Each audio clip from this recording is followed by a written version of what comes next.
de la mediación y la conciliación desde cada uno de nuestros países. Hoy tenemos el enorme placer de invitar a mi colega, al intelectual del sombrero, don Walter Fernández Ulloa, de Ecuador. El amigo Walter tiene una amplísima trayectoria, vamos a tratar de resumir. Es consejero de políticas del Consejo de Gobierno del Pueblo de Quito, Cara, y en políticas públicas educativas del pueblo de Callambi. Consejero regente del Instituto Tecnológico Superior, CEBLAP, de Ecuador, y embajador por Ecuador del Foro Internacional de Mediadores Profesionales, FIMEP, con título de psicólogo clínico y de mediador. Cuenta con estudios de cuarto nivel en políticas públicas para la niñez y adolescencia y es doctorando en políticas públicas de interculturalidad. Ha desarrollado tareas de técnico, asesor y consultor de varias entidades públicas y privadas como Senagua, Ambiente, MIES, Mileduc, CPCCS, GADIP, Callambe, GAT, de Mequito, etcétera, en los ámbitos de mediación, participación, organización, ciudadanía, política pública para el desarrollo social y comunitario con enfoque intercultural, planificación local con enfoque de derechos y énfasis en comunidad, niñez, familia y juventud. Nuestro invitado ha sido, valga la redundancia, invitado por universidades politécnicas salesianas, Universidad Los Hemisferios, en el ámbito de políticas públicas, mediación e interculturalidad. Actualmente ejerce como docente invitado de la Universidad Tecnológica Indoamericana y conferencista en varias universidades de Latinoamérica. Como activista en derechos humanos y paz, ha sido miembro fundador de la Academia ODR, Métodos de Resolución de Conflictos en Línea, de Latinoamérica. Bueno, habría mucho más para contar. Él ha sido fundador de la Academia ODR de Métodos de Resolución de Conflictos en Latinoamérica, Argentina, ha estado en el Observatorio Nacional de Comunicación y Medios de Ecuador y en el Observatorio Internacional de Paz y Seguridad Humana, Argentina, entre otros. Bueno, Fred, no sé si me he equivocado quizás en las muchas actividades que no sé cómo hacer para hacer tantas cosas, pero bueno, es un placer tenerte hoy como conferencista y escuchamos tu propuesta, mi querido Walter Norberto Fernández Ulloa.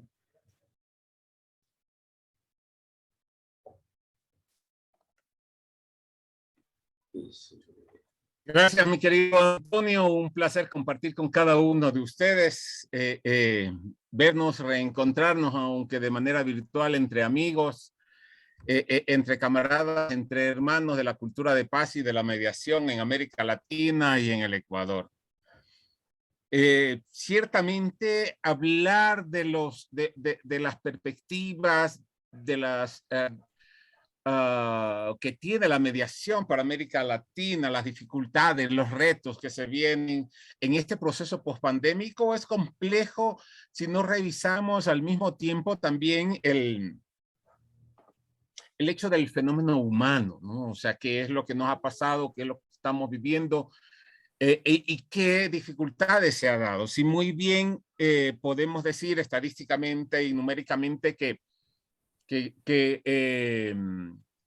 aparte de la profesión de los médicos en el ámbito del ámbito sanitario, creo que ha habido dos profesiones que se han potenciado fundamentalmente. La una es fundamentalmente la psicología. En todo este proceso pandémico ha reemergido, algunos psicólogos también cuestionando algunos elementos con respecto a esto. Mi profesión de grado es la psicología. Y la otra es la mediación. Por un lado, la una que se enfoca en el ámbito de las conflictividades individuales, de las conflictividades psíquicas, de la mente, del pensamiento, de las emociones en su integralidad. Y por otro lado, tenemos a la mediación como un proceso intermedio entre esa problemática psíquica, esa problemática individual y el relacionamiento con la sociedad o el conjunto de las sociedades o de los colectivos, sean estas familias, sean estos barrios, sean estas comunidades, sean estos pueblos, nacionalidades, sean estados o sean sociedades en su conjunto. Entonces hemos visto cómo ha ido floreciendo, por llamarlo, decirlo de alguna forma, esta nueva forma de confrontar las realidades que se nos han venido. Y al mismo tiempo, bueno, al inicio comparto más bien las vivencias personales, tanto en lo profesional como en lo humano en este proceso pandémico. Al inicio todo el mundo decíamos, sí, esta pandemia nos ha obligado a confinarnos, esta pandemia nos ha obligado a revisarnos a nosotros mismos, esta pandemia de alguna u otra forma nos va a traer paz, de alguna u otra forma nos va a traer el encuentro del hombre consigo mismo, de alguna u otra forma va a emerger dentro de este proceso pandémico, de este proceso de crisis, va a emerger un buen ser humano. Y así lo intentamos ver, o así nos generamos expectativas. Al poco tiempo vimos que no era así. Por lo menos en nuestro país en marzo comenzó el proceso pandémico con todas las vicisitudes, las complicaciones que se daban al decretarse un confinamiento inmediato a partir, creo que del 16 de marzo del año anterior. Y eso a los pocos meses, ya para junio y julio, se había detectado un incremento de la violencia intrafamiliar y un incremento desmedido de los femicidios. Sí. Y algo que ya se veía desde el inicio cuando empezó esto, fue como encontrarnos ante la puerta del infierno de Dante, ¿no? Todo aquel que cruza esa puerta que pierda toda esperanza, ¿no? Y a la larga eso es lo que se pasó, o eso es lo que se vivió con este proceso pandémico. El ser humano no terminó siendo lo que se esperaba. Hubo más dificultades, más conflictividades, más violencia en el interior de la familia, en el interior de las comunidades, sin percatarnos. Hubo situaciones también bastante groseras o grotescas en el relacionamiento con el personal sanitario, en algunos viviendas, espacios de viviendas donde ellos alquilaban, o en barrios donde ellos vivían, por el temor de que de los hospitales lleven las pandemias al condominio o al barrio o a la comunidad. Llegó momentos en que la misma comunidad le cerraba el paso y no dejaba el ingreso a sus viviendas al personal médico. Hasta ese extremo llegamos en algunos espacios. Entonces, las falsas expectativas del buen ser humano se fueron diluyendo de alguna o de otra forma. Pero bueno, ante esas realidades, creo que muchos nos cuestionábamos, ¿no? Yo creo que en estos 2 años tuve la posibilidad de estudiar nuevamente, porque algo nos está pasando. Estudié una nueva diplomatura en psicología, en salud mental. Apoyé durante todo este proceso, varios procesos de formación de manejo emocional ante la crisis, o de psicología de emergencia o primeros auxilios para las comunidades desde el ámbito de la psicología. Y a nivel de las problemáticas de las comunidades, fundamentalmente de los pueblos, estábamos de alguna u otra forma pendientes, ¿no? Prácticamente eso también me mantuvo activo y pendiente qué es lo que estaba sucediendo. Bueno, y estudié psicología, estudié nuevamente mediación. Y de ahí perspectivas. ¿Qué es lo que ha sucedido con la pandemia? ¿Hacia dónde va? ¿Cuál es el futuro de la mediación en América Latina? Estoy escribiendo un par de artículos que lo tengo a medias.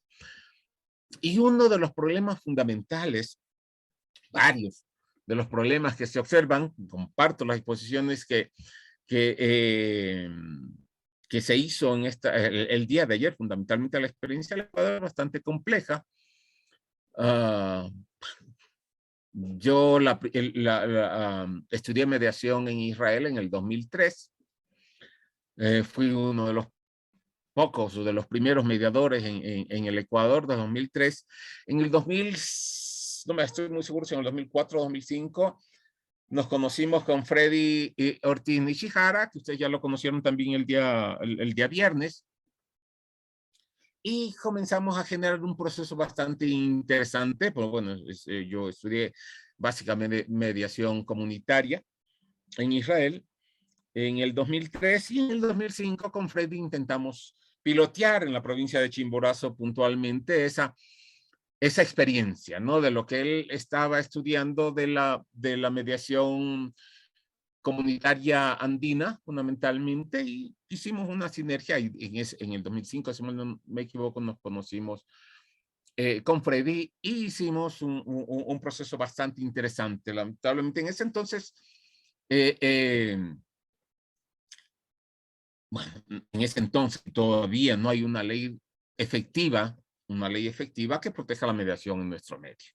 Si bien la primera ley de mediación en el país fue en el 38, anclado, bueno, no de mediación, sino de resoluciones alternativas al conflicto, fue en el 38, con la ley de comercio, luego se cambia en la década del 60, en el 60 puntualmente se transforma esa en una ley de arbitraje y resolución alternativa de conflictos en el ámbito comercial, y bueno, y más adelante también toda la historia que ya como mediación la conocemos como término, donde ya se incorpora puntualmente el término de la mediación en el 97 y las reformas que ha habido posteriormente, ¿no? Entonces, ha sido un proceso lento, donde de alguna u otra forma el Ecuador, bueno, es uno de los primeros países en el mundo que recoge los instrumentos alternativos de resolución de conflictos puntualmente en el ámbito comercial inicialmente, ¿no?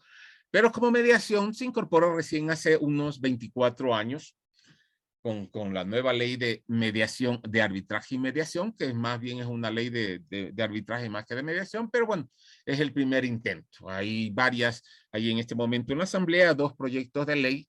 Estamos trabajando en la unificación de un solo proyecto de ley y cómo vamos dando un marco jurídico mucho más enriquecedor a esta propuesta de la mediación.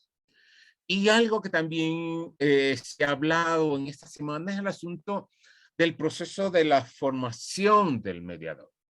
Yo creo que uno de los retos fundamentales que tenemos que discutir en este proceso que se nos ha venido, este proceso de aceleración. Hasta el 2017 no había más de 300 mediadores en el Ecuador. Estamos 2021 y ahorita hay más de 4,000 mediadores en todo el país. Ha habido un proceso bastante acelerado o una acogida bastante acelerada del proceso de formación de mediadores puntualmente ante la crisis que se nos dio con el asunto pandémico y la posibilidad de incorporar medios virtuales o medios en línea de la actuación del aparato judicial. Y entre eso la alternativa también de la mediación no presencial, o sea, la mediación virtual, que no está en la ley, pero bueno, hay una resolución o se maneja por resolución del Consejo de la Judicatura. Ahora, ¿cuáles son las limitaciones en el proceso de formación si bien el Consejo de la Judicatura y la norma exige que en los centros de mediación que se dedican al proceso formativo deben de tener un aval académico, es decir, de alguna universidad o un instituto de educación superior, reconocido por el Estado ecuatoriano, y también plantea una malla curricular básica. Yo creo que todavía nos falta algo que tenemos que analizar, por ejemplo, y creo que la compañera Neira lo decía ayer o antes de ayer, hasta más o menos el 2015, los últimos datos que teníamos, el gran número de mediadores en nuestro país, el gran número de mediadores en el país eran multidisciplinarios. ¿Sí? Eran multidisciplinarios, teníamos más psicólogos, educadores, antropólogos o sociólogos, antropólogos en el ámbito de la mediación medioambiental, que agarraron mucho ese espacio, los sociólogos en el ámbito de la mediación de problemas sociales o problemas comunitarios, y los psicólogos teníamos cierto espacio.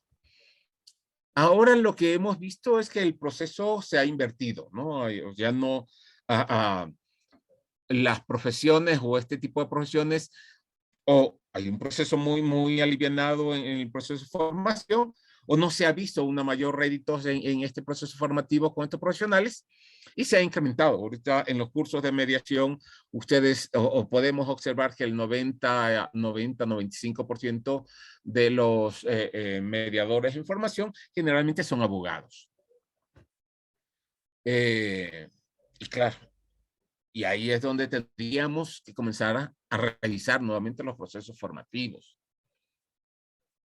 Y ahí viene a colusión esta imagen, ¿no? Esta figura. ¿Qué nos dice los procesos formativos? Son, bueno, hay dos individuos o dos personas jugando ajedrez. El uno dice, bueno, por cierto, no te había comentado que soy mediador. Ah, dice el otro, qué bien, qué interesante, yo también soy mediador. Y por cierto, ¿cuál es tu deformación de origen?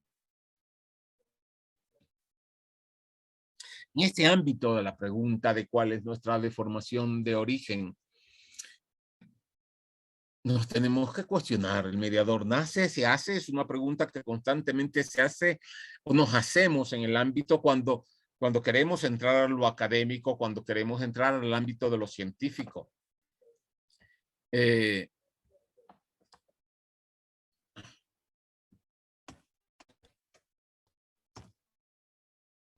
Y es la pregunta que tendríamos que cuestionarnos nosotros. ¿Ese mediador se hace? Es decir, ¿la academia puede hacer un mediador? ¿Qué es lo que se ha venido haciendo? ¿O hay ciertas características individuales particulares que pueden facilitar ese proceso de mediación? Decíamos, por ejemplo, en esta semana, Miroslava y Freddy planteaban un poco la existencia de la mediación como es precolombina, tanto en México como en América Latina, ¿verdad? Ya existían algún tipo de procesos de intersección o de resolución de conflictos en el interior de las comunidades o de los pueblos, sin necesidad de recurrir a la justicia o al emperador, ¿no? o al Inca, sino que en la misma comunidad intentaban resolver estas problemáticas. Ahora, sí, puede haber cualidades, puede haber características con las cuales nacemos, ¿no? Pero al mismo tiempo, ¿qué es lo que la academia debe comenzar a plantearse para discutir efectivamente ese proceso o generar un proceso adecuado de mediación? El problema que he visto, y es del año pasado y este año he hecho 3 cursos de mediación, en varios países de América Latina y el nuestro también, porque yo dije, llegamos con esta pandemia y nos quedamos estancados. Bueno, hice el manejo de técnicas en línea, no solamente por el asunto de mediación, sino también por el asunto de lo académico, de las cátedras. aprender a manejar nuevos software, aprender a manejar la tecnología, aprender a manejar nuevas herramientas de carácter tecnológico que de alguna u otra forma nos permita o me permita interactuar con los otros. Está bien, pero algo más allá del proceso tecnológico que se volvió urgente y obligatorio y necesario, otro de los elementos importantes que veo es que en los procesos formativos no estamos considerando la epistemología misma de la ciencia. El próximo año estamos ya inaugurando en la Universidad de Indoamérica la primera maestría de una universidad local, la primera maestría en mediación, ¿no? Porque la Universidad Andina, bueno, ya tiene como 10 años con su maestría en mediación internacional. Pero bueno, como carrera de cuarto nivel, ¿no? Entonces nos conlleva esto a reflexionar y a intentar hacer un trabajo coherente. Y yo creo que ese es el reto de este encuentro, de generar un proceso, un círculo, un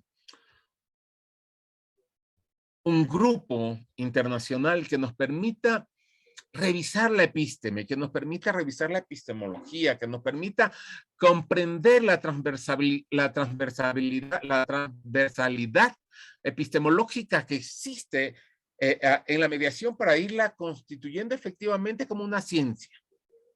No como el arte de mediar o como el arte como hasta ahora lo hemos venido trabajando, sino más bien en ese ámbito de cómo vamos transversalizando la epistemología para construir una epistemología propia de la mediación.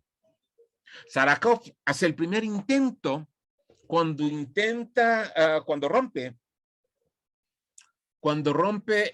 o separa la narración desde el enfoque o de la episteme psicológica y la incorpora puntualmente en el enfoque en el enfoque de la mediación.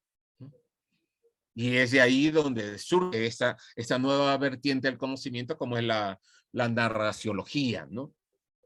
Entonces, hay ya varios intentos desde varios ámbitos. Lo mismo sucede con la antropología, la sociología y el derecho, que son como los elementos epistemológicos de los cuales se sustenta alguno que otro enfoque o variación de las escuelas o modelos elaborados en la mediación.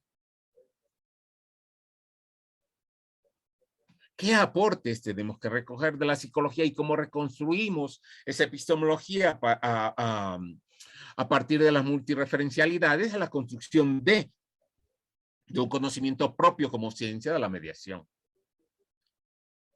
Cómo utilizamos las herramientas de la cultura, de la identidad planteada de la antropología, cómo generamos los procesos identitarios de la sociología, la discusión del poder, ¿no? La discusión del poder, la discusión de la ética, de la dignidad del otro, desde la lógica del derecho, cómo discutimos el ejercicio de derechos de los unos y de los otros, más allá de las necesidades, las posiciones o los intereses que cada cual pueda encontrar desde la visión haveriana de Harvard, que hemos más bien estado acostumbrados desde esta epistemología de derecho.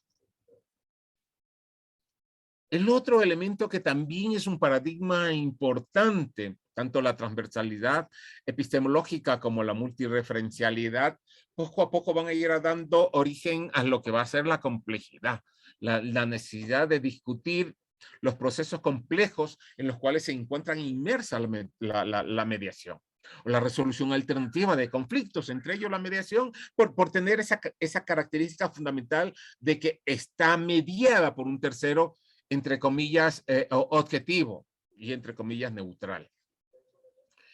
Este paradigma de la multireferencialidad nos acerca, y es otro elemento que perdemos en el proceso formativo, porque a veces, bueno, puede ser parte de la escuela, puede ser parte de la formación, pero algo de lo que no se habla o no hablamos generalmente son, por ejemplo, o no generamos procesos formativos en lo que son los procesos de comediación. Últimamente últimamente, por el asunto de la formación de abogados en los procesos de mediación, ahora prácticamente los procesos de mediación se están volviendo como mini juzgados, ¿no? Algo que no veíamos anteriormente, porque eran las partes directamente que se acercaban con el mediado a solucionar. Ahora ya tenemos procesos de comediación, ¿no? Son procesos de mediación con los abogados, que a veces nos toca rediscutir cuál es el rol también que tiene el abogado comediador en los procesos de mediación, ¿sí? Porque a veces en estos procesos nuevos que por lo menos en nuestro medio se están dando, ¿verdad? Es la incorporación del abogado como tal, quien domina la norma, quien domina la ley, entre comillas, puede complejizar la intervención de un mediador, que en este caso puede no ser abogado. Pero bueno, son procesos que tenemos que ir discutiendo en este marco de la multireferencialidad. Es decir, cómo incorporamos en procesos de comediación a abogados y en los centros de mediación donde existen solamente abogados, cómo incorporamos procesos de comediación de psicólogos, de psiquiatras, de antropólogos, de sociólogos, de arquitectos. ¿Sí? Que ahora tenemos de médicos, de enfermeros, en fin. Entonces, este es otro paradigma que tenemos que comenzar a revisarlo.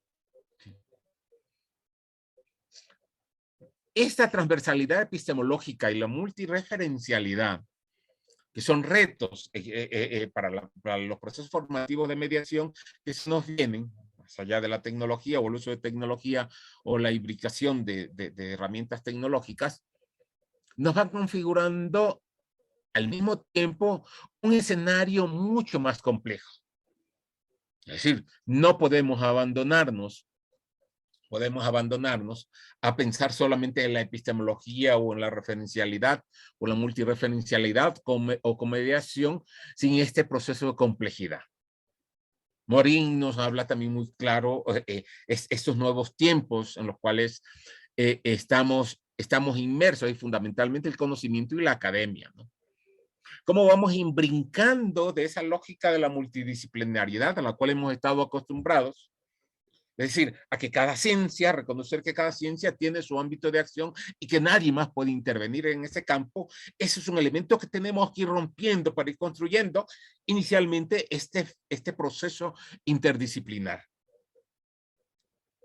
Y ya veíamos, ¿no? Ayer con la mediación energética,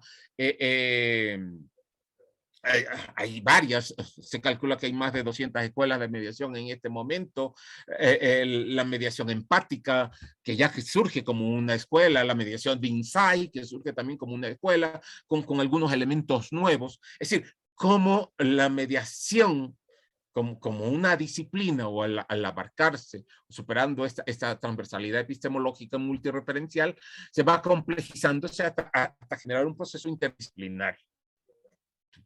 La mediación con la psicología, que es un proceso muy, ¿cómo es? Avanzado fundamentalmente por Sarakov, donde intenta hacer esa sinergia interdisciplinaria entre la psicología y la mediación, o la mediación y el derecho desde la escuela de Harvard, o puntualmente la mediación y la filosofía, que es lo que intenta hacer la mediación insight, ¿no? Pero más allá de eso, lo que la complejidad nos exige es sí, analizar la multidisciplinaridad, la interdisciplinaridad, cómo se va a ir desarrollando, pero hay que ir generando un proceso transdisciplinar. Tenemos que comenzar a producir desde una lógica transdisciplinaria. Cómo revisamos la narrativa, cómo analizamos el discurso, cómo analizamos el interés o la posición más allá de los clásicos que hemos estado acostumbrados. Cómo vamos incorporando otros elementos como el accionar, la emoción o el corazonar desde las culturas andinas, cómo vamos incorporando la lógica del pensar cultural diverso de una comunidad a otra o de un grupo étnico u otro. Esos elementos son los que tenemos que ir transformando. Y tenemos como academia que ir revisando y analizando. Y finalmente el ejercicio es el ejercicio que estamos haciendo desde el día viernes con este primer encuentro es potenciando estas redes plurifuncionales de conocimiento. ¿Cómo vamos articulándonos en grupos, en mesas de trabajo, en temáticas de discusión a través de las redes sociales? ¿Cómo vamos generando nodos de conocimiento? ¿Y cómo vamos generando una integración a la diversidad? Ese es el ejercicio. O sea, estamos en ese proceso y ese es el reto que nos toca ahora. Ir generando redes plurifuncionales, plurifuncionales de conocimiento. ¿Cómo integramos los saberes de la mediación desde la sociología, desde la psicología, desde la arquitectura? Tenemos varios mediadores arquitectos. ¿Cómo rompemos la noción también de que la mediación no es un hecho simplemente, no es el objetivo de lograr el acuerdo? O resolverlo o tener una visión parcializada de que todo acuerdo está mediado por lo económico o por el capital. No me decían algunos amigos abogados, ¿no? No, pero si todo se lo resuelve con plata. Esos son los elementos que tenemos que comenzar a discutir. Sí, ya no es el momento de discutir el ingreso, el sueldo, cosas por eso. Hay que ir más allá de esa discusión de lo común. Entonces, esos son los retos que se percibe o que percibo desde el proceso de la formación de mediadores y las nuevas camadas que se están dando. Sí. No podemos quedarnos en la mediación con un proceso formativo solo teórico de las escuelas clásicas o fundamentalmente de la escuela clásica que se quedaba en la negociación. ¿Cómo vamos rompiendo esos paradigmas del individuo o de la individualidad y comenzamos a pensar en comunidad? ¿Cómo vamos rompiendo la materialidad para ir fungiendo la subjetividad del propio individuo, como es la emocionalidad, el pensamiento, la contextualización de su vivencia o de su realidad? Esos son los retos. Estamos sobre la hora. Está tan interesante lo que está diciendo que me da mucha pena. Cerrá tu idea en un minuto, si sos tan amable. Sí, con esto estaría terminando.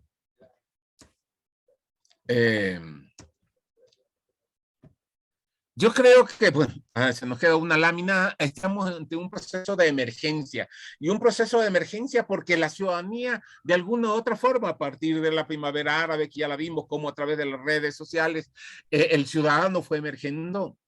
Vemos la urgencia de la ciudadanía, su emergencia de manera individual y colectiva a través de las diversas manifestaciones de las redes sociales. Y en eso lo que vemos es que existe un alto nivel de anonimato y de estigmatización. Nosotros como mediadores tenemos que cuestionarnos si estamos reconociendo, diferenciando los problemas de las conflictividades. Y estos problemas y conflictividades, si son de carácter personal, familiar, comunitario, o si son sociales, políticos o económicos o ambientales. En ocasiones no interpretamos más allá del discurso y no analizamos la narrativa de las partes. Lo otro que nos obliga a analizar esta emergencia de la ciudadanía son los procesos de administración de la justicia y de la norma. ¿Cómo estamos actuando? ¿Qué proponemos como soluciones? Si estas soluciones, entre comillas, son legítimas o legales. Si son individuales o sociales o colectivas. Existen políticas públicas centradas en la protección real de los individuos. Todavía nos estamos cuestionando, ya en algunas partes del mundo se está pensando en la mediación como un derecho humano. Y nosotros todavía estamos cuestionando si debe ser un derecho humano o no la mediación. ¿Debe ser considerado sí o no? Cuestionémonos. Cuestionemos sobre cuáles son las necesidades, cuáles son los intereses, cuáles son las posiciones y cuáles son los derechos de los individuos o de las partes que se contraponen en ese hecho conflictivo, en ese hecho analizar. ¿Cómo y por qué entraron al conflicto? O la problemática o la controversia. ¿Y cómo diferenciamos estas tres categorías que son diversas, distintas y no todas mediables? y cómo revisamos finalmente la conducta, el comportamiento social, que de alguna u otra forma va construyendo nuevas representaciones sociales conflictivas e irregulares. Eso es lo que vivimos en el proceso de pandemia.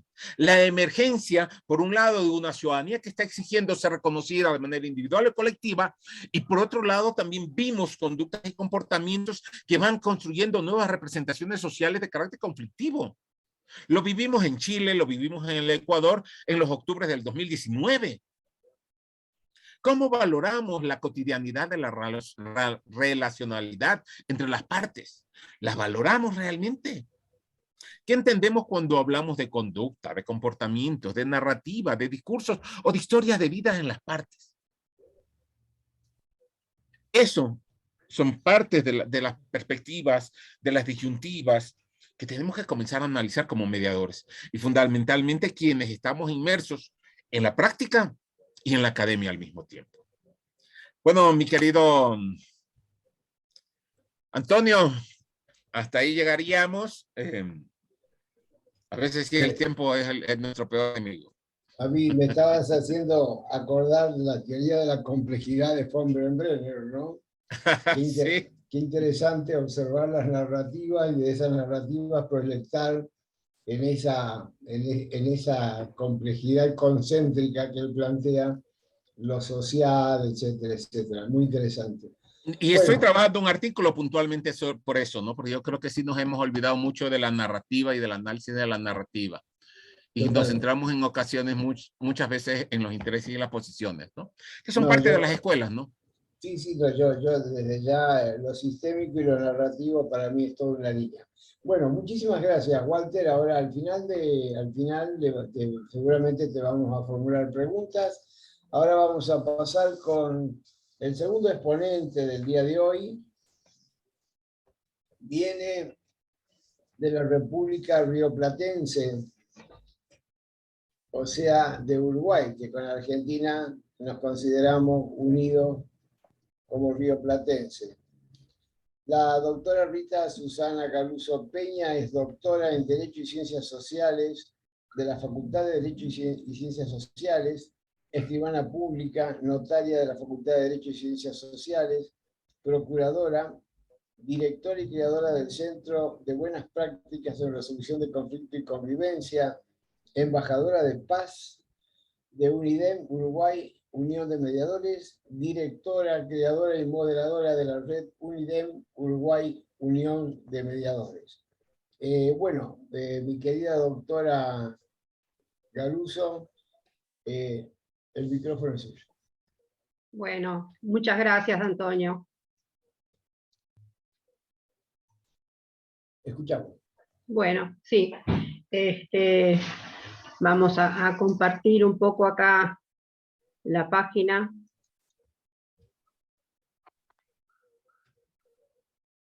A ver un poquitito.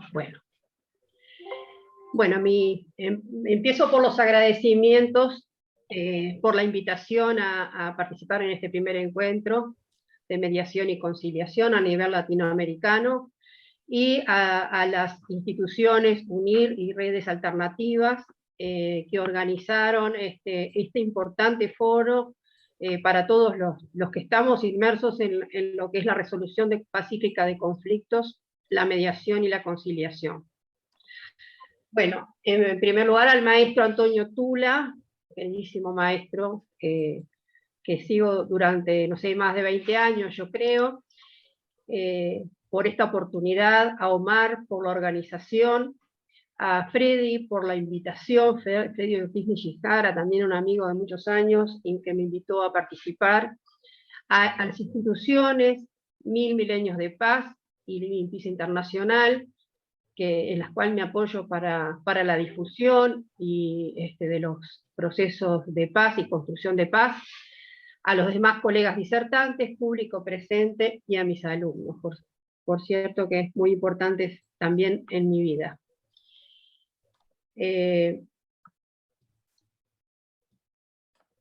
Voy a hablar un poquito sobre el origen de los métodos de resolución de conflictos, el origen histórico, luego voy a pasar a Uruguay y cómo están en la actualidad tanto la mediación, la conciliación y el arbitraje, y algún otro proceso de resolución de conflictos. El origen de los métodos a nivel histórico surgen con el Estado moderno y empiezan a replantearse a nivel de la justicia en la década del 70. Allí surge un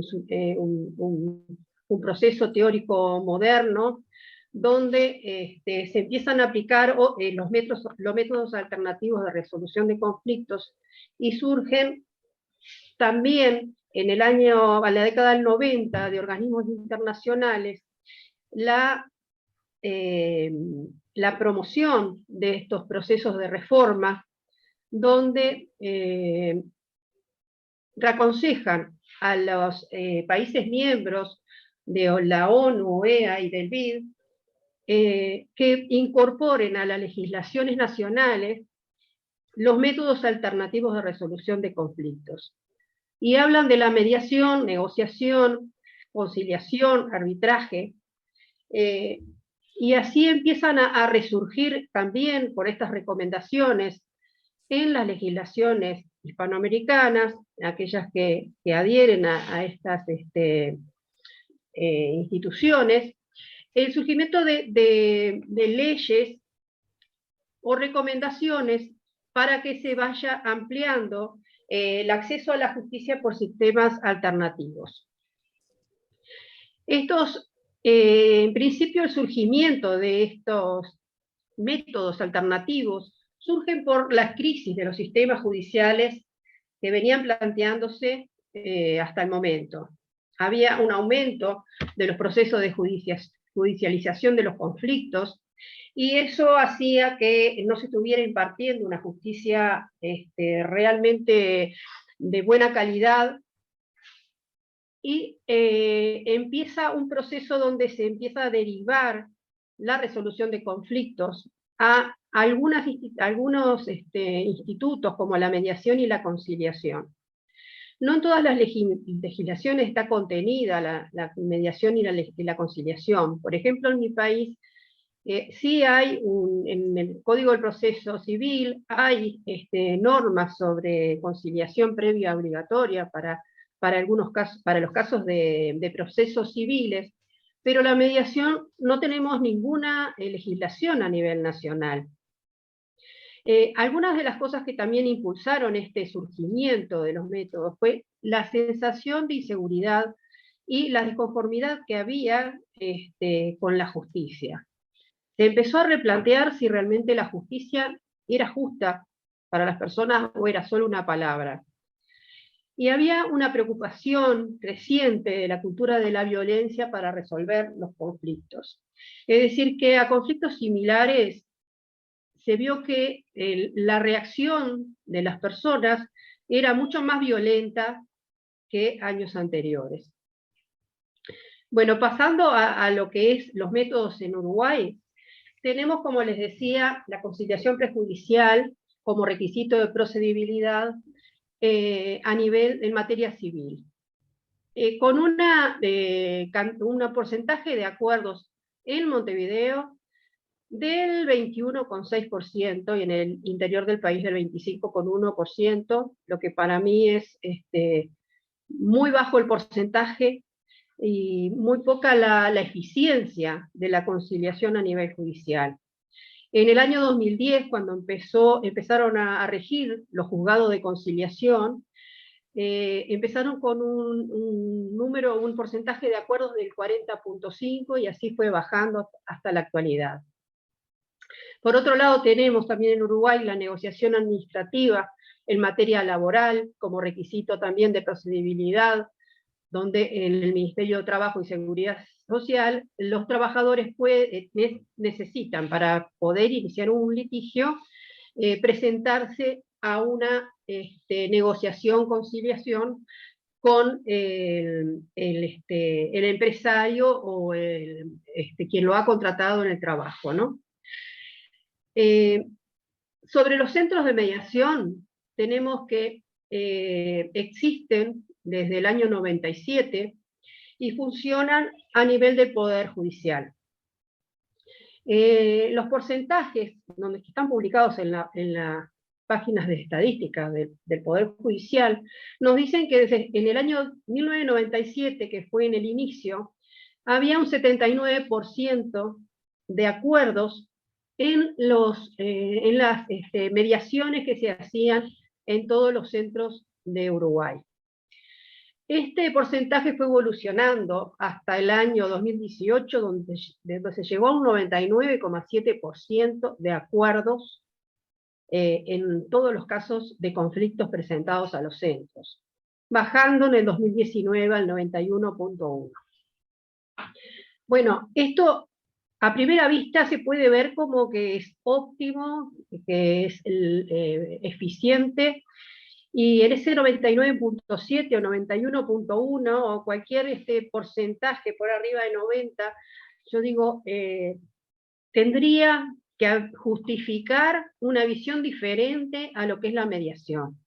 Sin embargo, se sigue sin una ley de mediación, se continúa sin una currícula para el mediador, que creo que es el problema que todos los ponentes de este foro venimos planteando, que no hay, qué es un mediador profesional, cuál es la capacitación que necesita.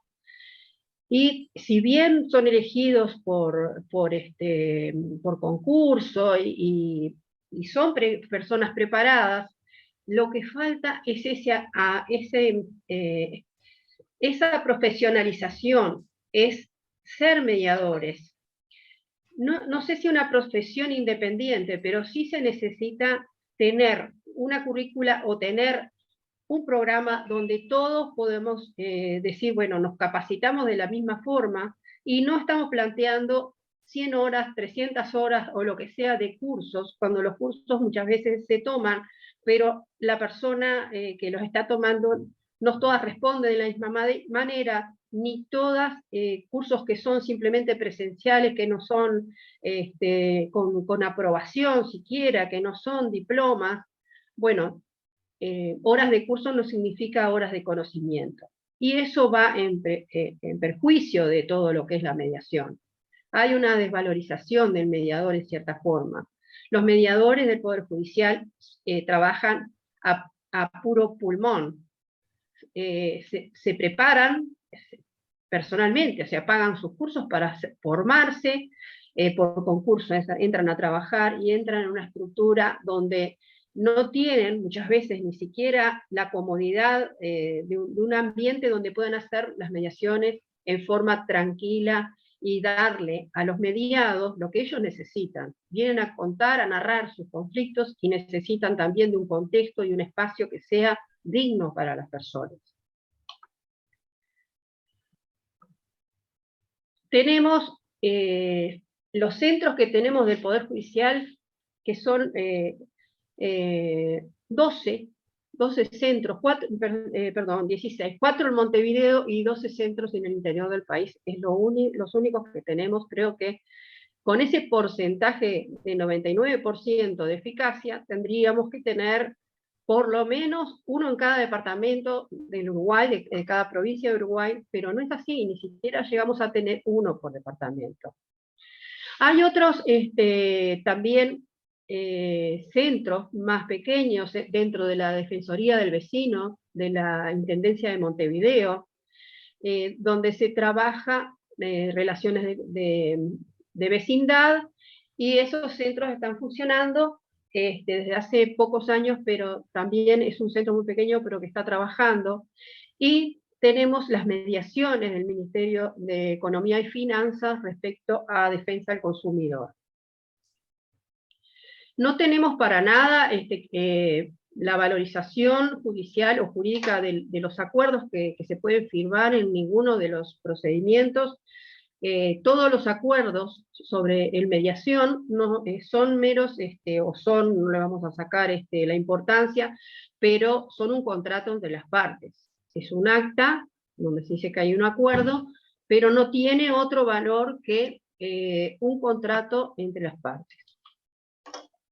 Otros modelos de resolución de conflictos que también existen acá es el defensor del pueblo o del vecino de Montevideo, el comisionado parlamentario, con ciertas particulares.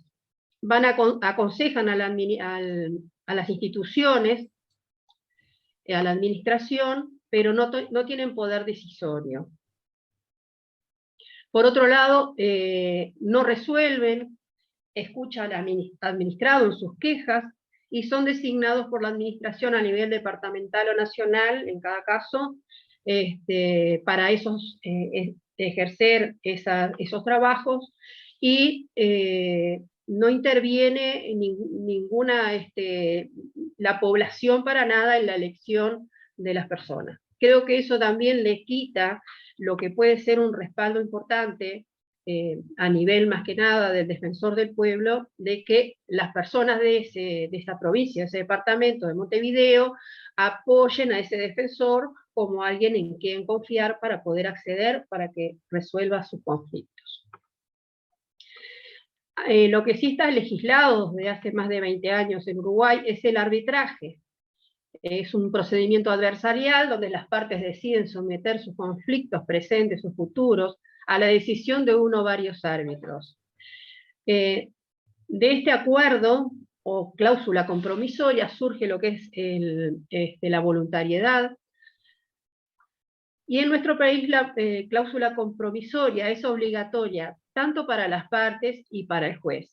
En este caso tenemos que si el laudo arbitral, que está detallado, está legislado en el Código General del Proceso, tiene, si no se cumple con ese acuerdo, con ese laudo, se procede con un procedimiento de ejecución de sentencias, o sea que al laudo se le da la fuerza de una sentencia para ser ejecutado en caso de incumplimiento. Eso es muy importante. Pero por otro lado, sobre la persona del árbitro, tenemos también legislado que el único requisito que tiene es que sea una persona mayor de 25 años, y no importa ni profesión, ni expertise, ni absolutamente otro requisito, solamente la edad. Esto prácticamente se desconoce a nivel de abogados, escribanos, procuradores, y les diría que público en general. Entonces hay muy poco arbitraje en Uruguay. Les digo que a veces los jueces, cuando se lleva un laudo a ejecutar, hay que llevarles el Código General de Proceso para demostrarles de que tiene fuerza de sentencia, porque los mismos juristas no desconocen por la poca cantidad de arbitrajes que hay. Bueno, está regulado ampliamente, como les decía, en el Código General del Proceso. Ahora tenemos toda esta nómina de esta cantidad de distintos procesos de resolución pacífica de conflictos, pero yo quiero enfocarme en algunas cosas paralelas, porque los métodos de resolución de conflictos acompañan a la justicia de una nación, de un país, y son procesos que acercan a las personas a la justicia. El acceso a la justicia se da muchas veces constitucionalmente.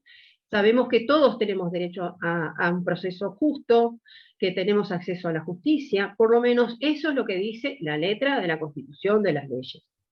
Pero en el fondo nosotros tenemos que pensar y razonar si realmente esa justicia llega a todas las personas, si toda la población llega a ella, y la preservación que tenemos que cada uno pensar si es necesaria o no, de la justicia como derecho humano fundamental. Sabemos que la justicia es un derecho humano fundamental, pero ¿cómo encaramos nosotros esta situación? Porque se da una contraposición entre lo que es la igualdad formal, ¿sí? La justicia es para todos, es igualitaria, pero hay igualdad de oportunidades. La justicia llega a todas las personas por igual, todos tienen el mismo acceso, o tenemos que ver según la condición y las necesidades humanas de las personas que tenemos frente a nosotros, y ver si tienen una posibilidad igualitaria de oportunidades. Hace muchos años leí el libro de Teoría de la Justicia, de John Rawls, La justicia como equidad, filósofo y jurista norteamericano, y me pareció muy importante conocer el pensamiento de él como una opción más a entender lo que dice la letra fría, como se dice, de la Constitución y las leyes, y lo que es tener delante nuestro a las personas que están con un conflicto, que están con un problema, y si realmente la justicia es tan general y es tan para todos como lo podemos pensar. El acceso a la justicia es un elemento, pero algo que tenemos que plantearnos es si hay conocimiento o no de los derechos. Yo lo que les digo es que en nuestras sociedades iberoamericanas sabemos que hay grupos de personas en un amplio estado de vulnerabilidad. Esas personas, yo les diría que desconocen muchas veces los derechos que tienen. Mal pueden ejercerlos esos derechos cuando los desconocen y cuando tienen otras necesidades que priorizar. Yo les voy a mostrar algunas imágenes simplemente para visualizar personas que están en situaciones límites, situaciones de vulnerabilidad. Estas son de mi país, estas fotos son de personas que están en situación de vulnerabilidad en Uruguay, pero sé que esto en toda Iberoamérica se repite. Nosotros esto lo vemos prácticamente todos los días, en cualquier lugar de la ciudad que vamos, de todas las edades, el derecho a la vivienda, el derecho a vivir con dignidad. Entonces, proclamamos derechos, pero ¿llegan a todos? Porque si las normas nacionales e internacionales los plantean, bueno, no hay acá una contradicción cuando vemos que este flagelo de la vulnerabilidad todavía no se ha podido, más que realizar determinados parches a nivel social, pero que no se ha tomado como unas políticas de Estado para poder revertir esta situación. Sé que es algo filosóficamente entendible y difícilmente realizable, tanto por la política como por la economía, que nos mueve a todos. Y yo no estoy disertando ahora para hablar de política, absolutamente no. Lo que sí me interesa es a nivel individual, estas personas que aparecen en las fotos tienen derechos también, pero ni siquiera conocen los derechos que tienen, porque viven en estas situaciones donde no es fácil salir de ella. Y bueno, y acá hay un tema, me parece, ético y moral, social, que tenemos que replantearnos también, y los mediadores creo que estamos en una situación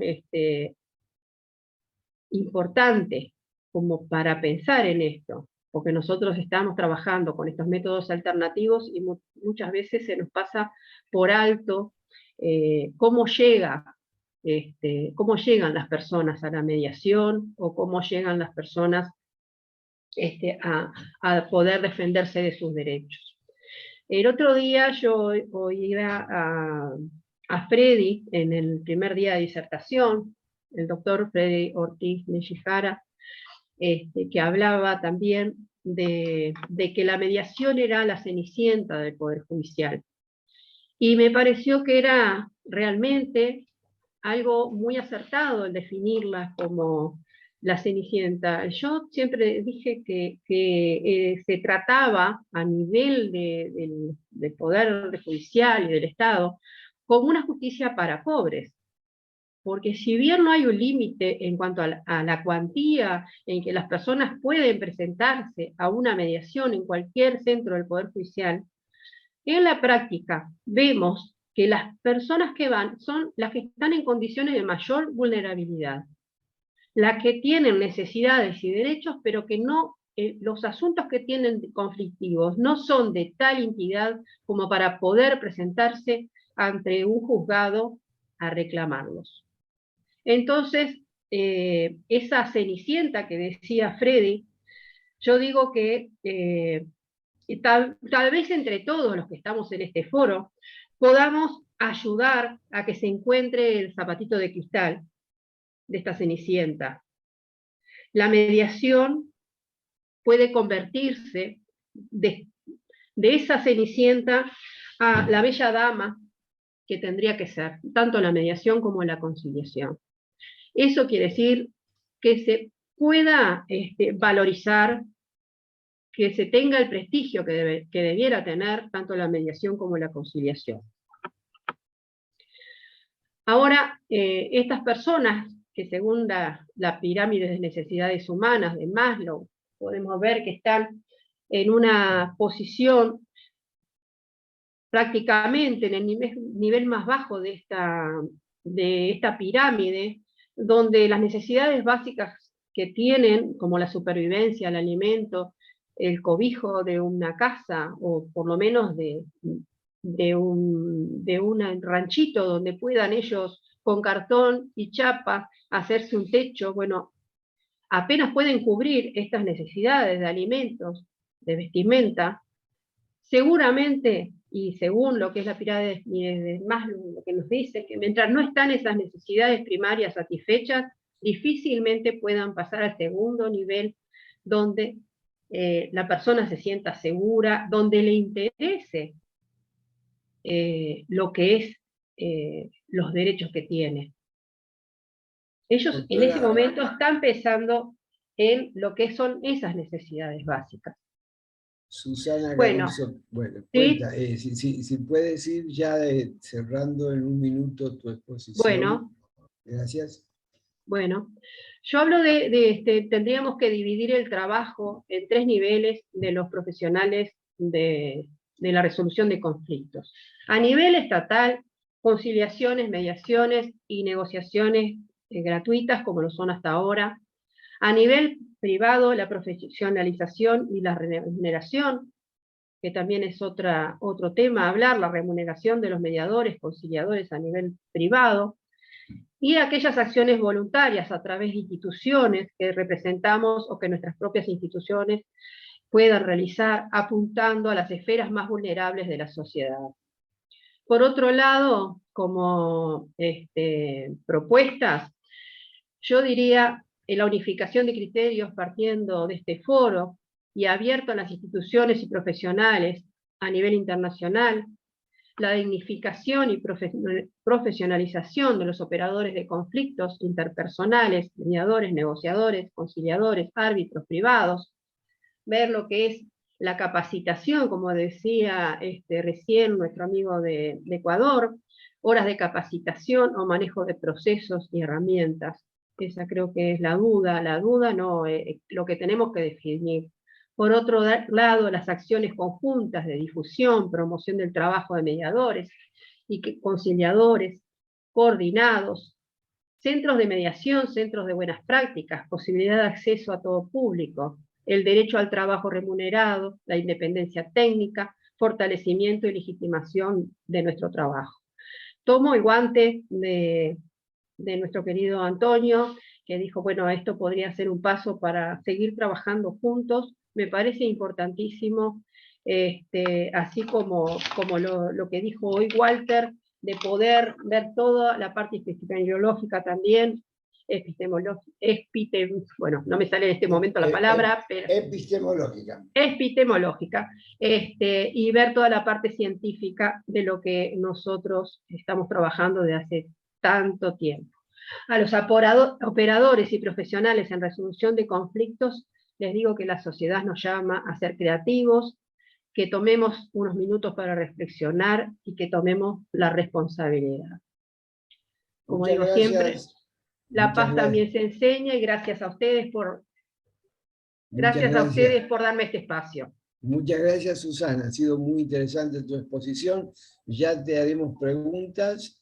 Bueno. Ahora nos adentramos a la exposición de quién fue el que tuvo la idea original de este encuentro, mi querido discípulo de Bolivia, el doctor Luis Alberto Orellana Torrico, psicólogo, quien un día me llamó y me dijo, Antonio, ¿no es importante de que unamos ideas entre todos los latinoamericanos. Vos que conocés y tenés contacto, ¿te animarías a armar esto? Así que bueno, gracias a la iniciativa de un discípulo mío, que hoy en día es un mediador con una trayectoria importante, estamos todos reunidos. Luis es psicólogo diplomado en didácticas de la educación superior, diplomado en conciliación judicial y código procesal civil, diplomado en educación superior por competencias para las ciencias sociales, magíster en ciencias penales y criminología forense y actualmente conciliador civil y comercial de la capital de Cochabamba, Bolivia.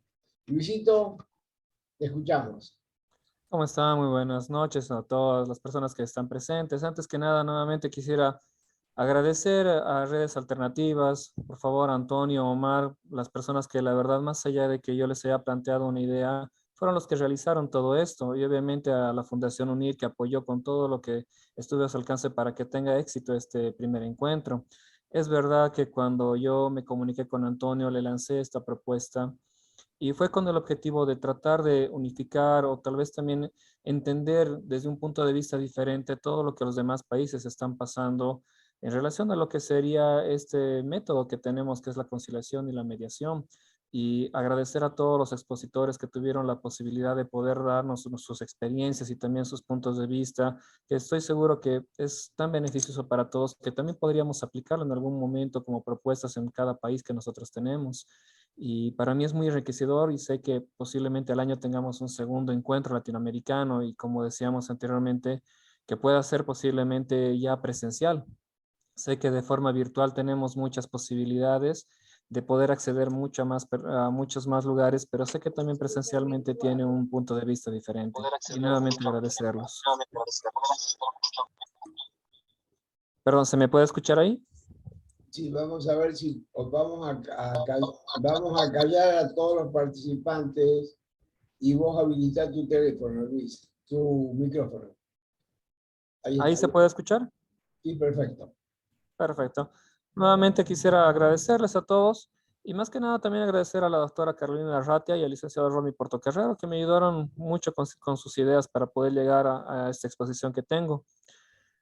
Tal vez empezar con el tema que son las fortalezas, las debilidades y las propuestas, que es lo que me tocó tocar también a mí en todo esto, que es lo que se propuso. Sabemos de que en realidad en Bolivia la conciliación en sede judicial dentro de las normativas legales es un sistema que es relativamente nuevo, ya que se implementó prácticamente desde el año 2016 como una medida previa a un proceso judicial. Esto con la implementación de los códigos morales, siendo prácticamente una innovación en el sistema judicial. Esto técnicamente se tiene como base para la resolución de las controversias la cultura de paz, y esto conlleva al diálogo. Sin embargo, la práctica del diálogo sabemos que no es un tema que sea reciente. Esto ya sabemos que tiene mucho tiempo atrás, inclusive dentro de lo que sería el tema ancestral, dentro de lo que son las culturas indígenas. Ya practicaban la mediación y la conciliación como un mecanismo rápido y efectivo para solucionar sus conflictos, siendo que cuando existían diferencias entre las personas de una comunidad y que no podían resolver entre ellas mismas su problemática, acudían a un tercero, y ese tercero tenía que ayudarlos a resolver sus contrariedades. Este tercero podía ser una autoridad designada, o tal vez podían asistir a una persona que era la más sabia que ellos consideraban dentro de lo que era la comunidad.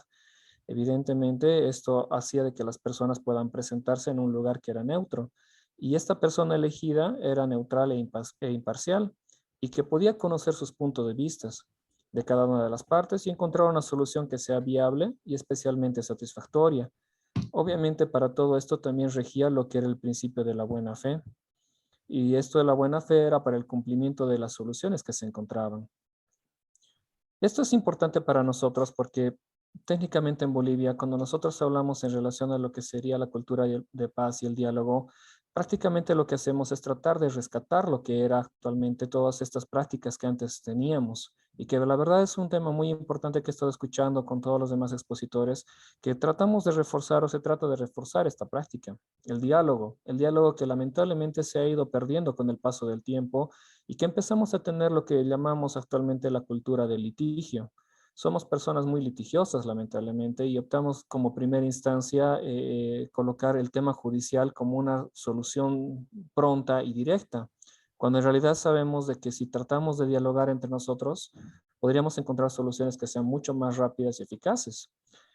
Eh, Acá, por ejemplo, por experiencia, imagino que en muchos países se repite de la misma forma. Cuando existe algún problema entre dos personas, lo primero que hacen cuando la situación se pone muy tensa es agarrar el teléfono celular y llamar primero al abogado. Y lo que decimos, estoy con este problema, ¿qué hago? ¿Qué sucede? Y empezamos a tener orientaciones que muchas veces más nos llevan a un tema conflictivo que a un tema de una solución. Obviamente existen muchos abogados que son también conciliadores y que colaboran mucho. Sería la situación de colocar más problemáticas mediante nuestra posición litigiosa. En este caso sabemos que la cultura del litigio se encuentra muy presente en nuestro país día a día y estoy seguro que en todos los países también. Ya lo decía el doctor Walter Norberto hace un momento atrás, con el tema de la cuarentena, lamentablemente las situaciones que se han vivido han sido más para tomar en cuenta el tema de la violencia, de la agresión, y cuando no debería ser así. Siempre decíamos cuando estábamos en cuarentena de que espero que podamos salir, volver a reunirnos con las personas que queríamos, pero en realidad las problemáticas empezaban desde el hogar y eso lamentablemente se ha ido proliferando y ha sido mucho más frecuente. Día a día se ha visto mucho acerca de esas situaciones. Y una vez que tuvimos la oportunidad de poder salir afuera, ya la situación parecía de que fue mucho más complicada porque los problemas empezaron a tener mucha más presencia.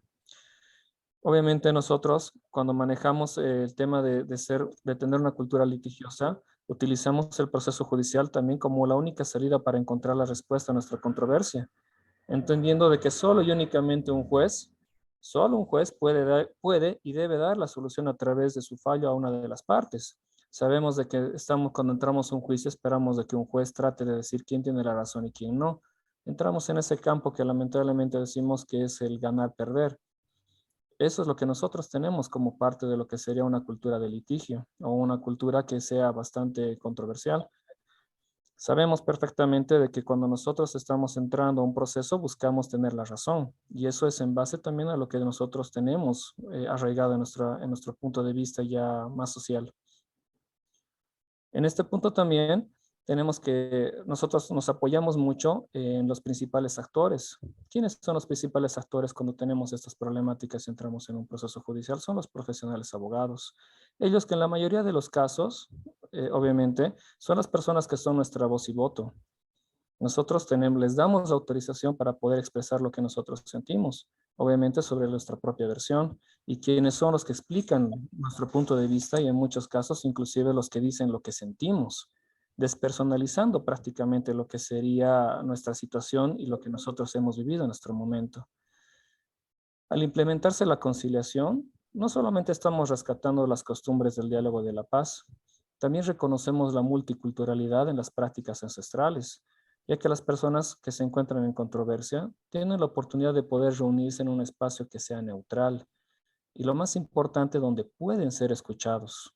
Esto es muy importante porque normalmente lo que la gente siempre pasa cuando, por ejemplo, van a la oficina de conciliación es busca a alguien que pueda escuchar y no juzgar, que es lo que más importa en estos sentidos y en estos casos, porque para eso está el conciliador, para poder escuchar, no solamente para manejar el tema de oír un problema, porque si nosotros oímos, simplemente activamos nuestro sentido nuestros 5 sentidos, pero si estamos escuchando podemos ir más allá de lo que las personas nos están indicando.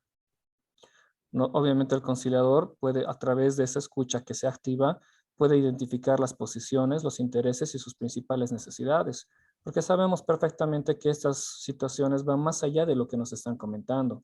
Hay necesidades de por medio por cada una de las partes que tienen que saber ser cubiertas y especialmente ser identificadas por un conciliador de la forma adecuada.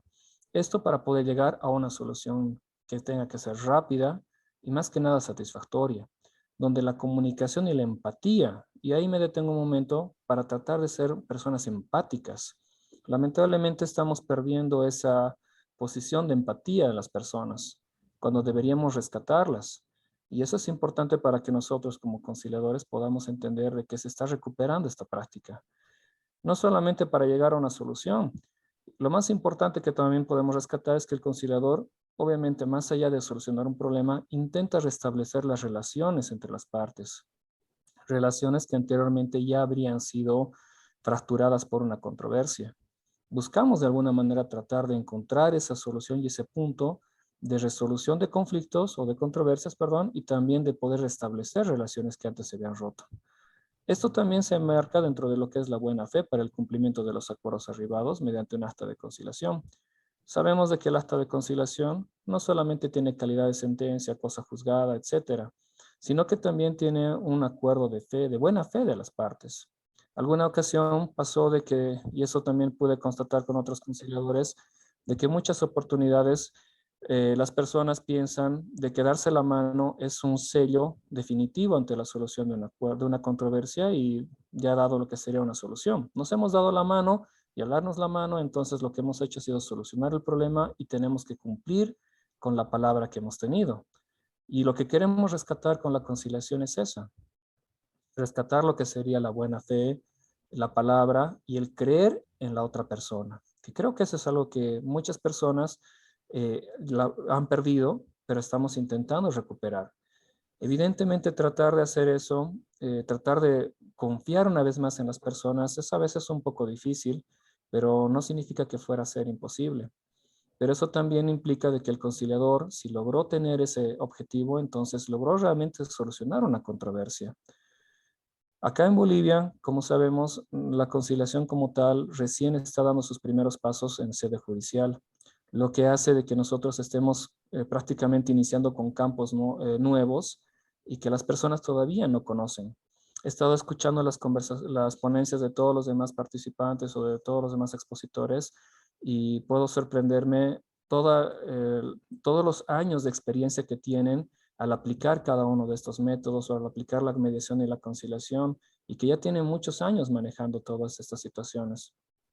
En Bolivia estamos arrancando esto y estamos comenzando con nuevas cosas que la verdad todavía seguimos aprendiendo. Seguimos en marcha sobre muchas cosas, pero obviamente nosotros tenemos que entender de que para poder hacer que todo el sistema funcione es empezando desde las personas, desde lo que sería el entorno social. Si el entorno social cambia, evidentemente todo lo demás va a empezar a funcionar de una forma diferente.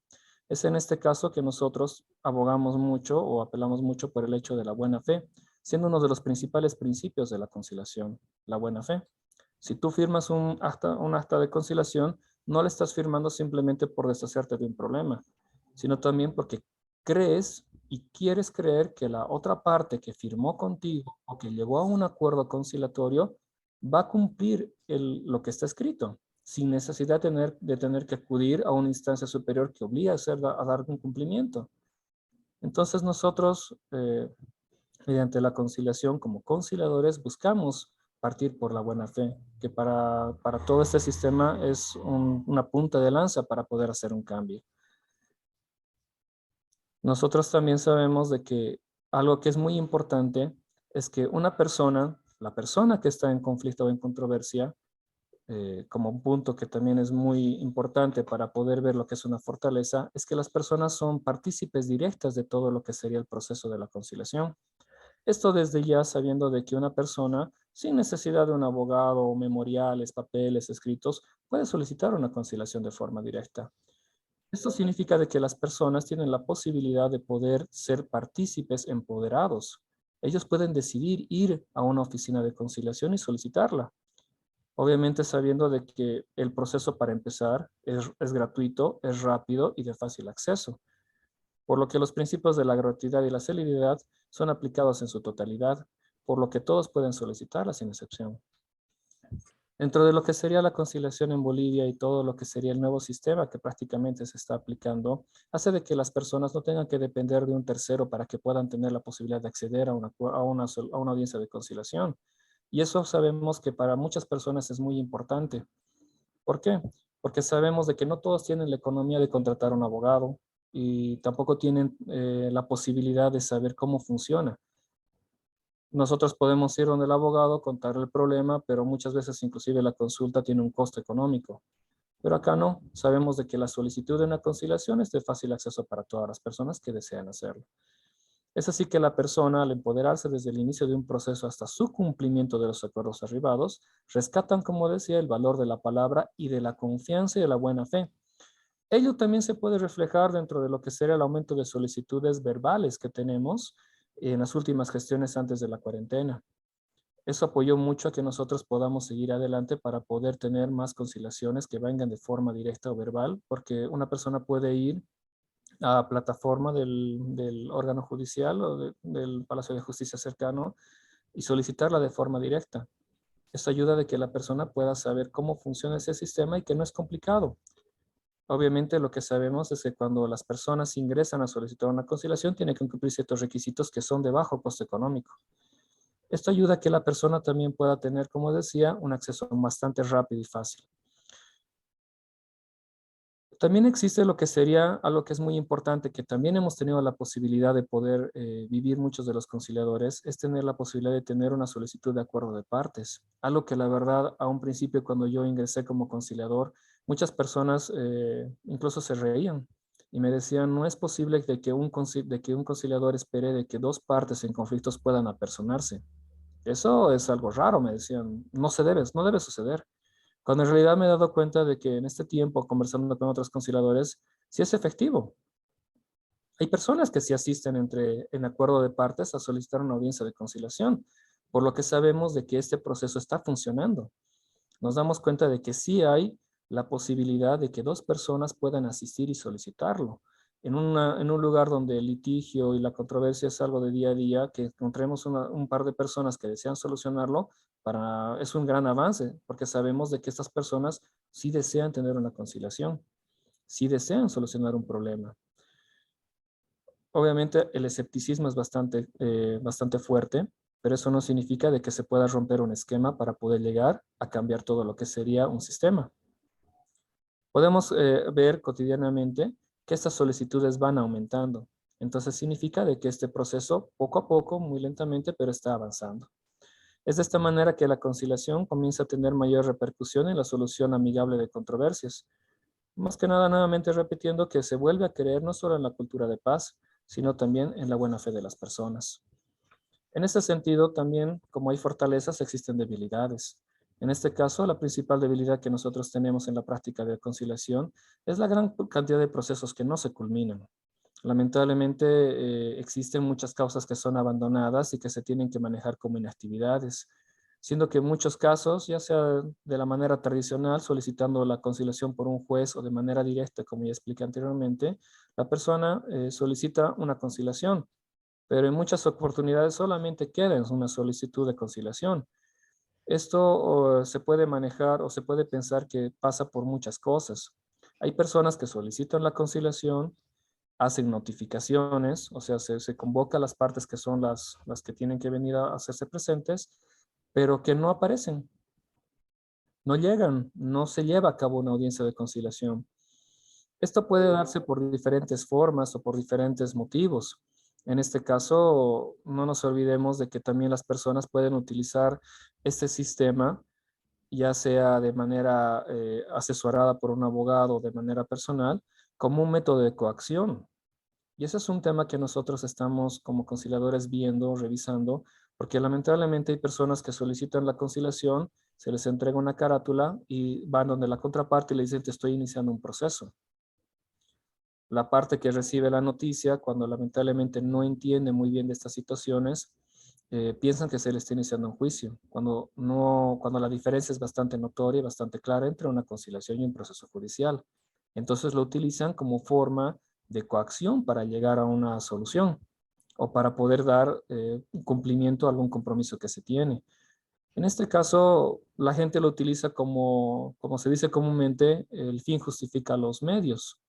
Si yo voy a hacer un proceso y la gente tiene miedo a entrar a un proceso, le mostraré mi conciliación y le haré creer que es un proceso y de alguna manera lo voy a presionar para que cumpla el compromiso que tenemos. Es en este caso que lamentablemente el proceso se queda suelto. Simplemente es un ingreso y no hay nada más, no hay noticias, no se sabe qué pasó con las personas. Esto también se da lamentablemente por la falta de políticas de socialización de lo que es la conciliación. ¿Esto por qué? Porque nosotros cuando iniciamos en el 2016, la cooperación suiza quien se hizo cargo de todo de todo lo que sería el proyecto de conciliación en Bolivia, sí tuvo la oportunidad de poder hacer lo que sería la socialización, pero lamentablemente no existen planes gubernamentales que puedan continuar con esta labor, por lo que en muchos casos muchas personas no conocen lo que es un beneficio de la conciliación o inclusive el nombre mismo del proceso, porque hay gente que se acerca y me dice, he venido a mi reconciliación, cuando en realidad no es una reconciliación. Sabemos que tiene otro matiz, otro tinte en una reconciliación. Y Doctor eso es, Orellana, doctor Orellana, le ya, pediríamos que en un minuto vayas haciendo un cierre de su exposición. Muchas gracias. gracias. Lo voy a resumir. El tema se da en relación a las debilidades que lamentablemente el tema gubernamental debería apoyar más en relación a las políticas de poder hacer una difusión que sea adecuada, tomando en cuenta de que no solamente estamos hablando de personas que sepan hablar o que entiendan el español, sino que al tener un carácter plurilingüe, multicultural, esto debería enfocarse a las personas que tienen mucha vulnerabilidad. Sabemos que en las áreas rurales este tipo de situaciones legales o de solución de conflictos son mucho más prominentes o que tienen mucha más injerencia y que deberían asistir a las salas de conciliación para solucionar un problema. Lamentablemente, como no existe este tema de manejo, solamente se toca a que el abogado tiene la razón y solamente el litigio nos puede ayudar a solucionar una controversia. Todo esto manejado en sí mismo eh, como una propuesta que nosotros teníamos o que se trató de manejar en un inicio, se trató de ver la posibilidad de que puedan existir también, que haya profesionales abogados que se manejen en relación a lo que podría ser la orientación en relación al proceso antes de la conciliación. ¿Qué quiero decir? Hay personas que pueden ir con papeleos, con problemáticas, para que un abogado pueda hacer una orientación simple, pero clara, de cómo es el proceso que se va a seguir, como para que cuando lleguen a la audiencia de conciliación tengan un manejo mucho más claro de cuáles son sus alcances y hacia dónde una persona podría tener la oportunidad de manejar una propuesta y también una solución. No nos olvidemos que la negociación es parte importante de la conciliación y si tuviésemos profesionales, abogados profesionales que puedan asesorar antes de poder ingresar a una audiencia de conciliación que sean parte de lo que sería el órgano judicial, podría ser mucho más fácil que una persona tenga la oportunidad de saber que una conciliación es más fácil que un proceso judicial. Evidentemente, los conciliadores tenemos la posibilidad de poder lanzar estas informaciones, estos puntos, pero en muchas oportunidades las personas se sienten mucho más tranquilas cuando un abogado, un profesional abogado, tiene la oportunidad de estar con ellos. He tenido las experiencias en las que una persona me dice, yo no quiero firmar absolutamente nada si no lo lee un abogado, pero no tengo la economía para poder hacer de que alguien lo lea. Se entiende la situación de que una persona cuando firma un acta de conciliación está firmando algo que tiene carácter obligatorio. Y también se entiende de que una persona tiene que tener la posibilidad de poder estar segura, más allá de que el conciliador, al ser imparcial, al ser neutral, no va a abocarse a ninguno de los dos lados, pero también se entiende que al ser un proceso nuevo, se busca de alguna manera que la persona también sienta seguridad jurídica. Comprendemos todo eso y que posiblemente si tuviésemos la oportunidad de tener profesionales abogados que asesoren previamente de forma muy clara y tal vez puntual el tipo de proceso al que se va a ir y más que nada revisando el caso por caso ayudaría mucho. Pienso que esto debería ser manejado, como les digo, desde políticas gubernamentales para que todo salga adelante. Muy brevemente les agradezco mucho el tiempo. Gracias, licenciado Orellana Torrico. Bueno, tenemos varias preguntas en el chat. Le vamos a pedir a los que han hecho estas preguntas que se expresen en forma verbal. Me estoy refiriendo a ver, veamos. Acá viene una propuesta de Adriana Matera relacionado a la exposición de la doctora Galuso. ¿Quiere ampliar su pregunta, Liliana? Hola, buenas noches. Un gusto estar compartiendo este evento con ustedes. Estaba escuchando, mi comentario fue para la disertación de la doctora Galuso, pero estaba escuchando con mucha atención la ponencia de Orellana y me parece que va en ese sentido. En el tema de la difusión, y bueno, y en cuanto al tema de que tiene que salir desde lo gubernamental, que tiene que haber una política de difusión gubernamental. Me pareció que eso es claro y sumamente importante. Muy bien, muchísimas gracias, doctora. Gracias. También Jimena Susana Rojas quería hacerle una pregunta a Walter con respecto a cómo ve la generación de conflictos en la pandemia COVID y ahora en tiempos de emergencia. ¿Quiere ampliar su pregunta, Jimena?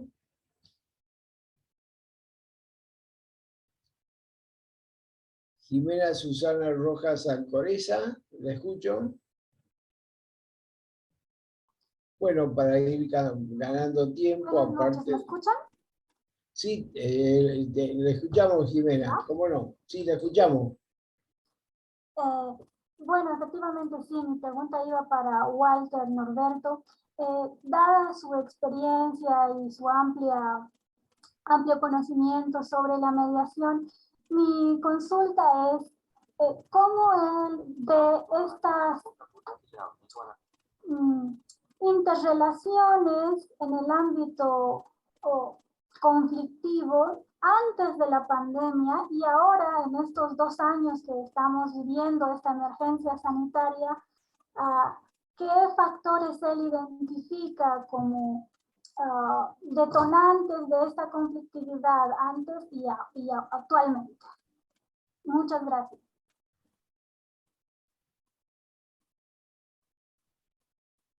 ¿Quieres comentarle algo, Walter? Estás muteado, Walter. Muchas gracias, Jimena Susana, y gracias, Antonio.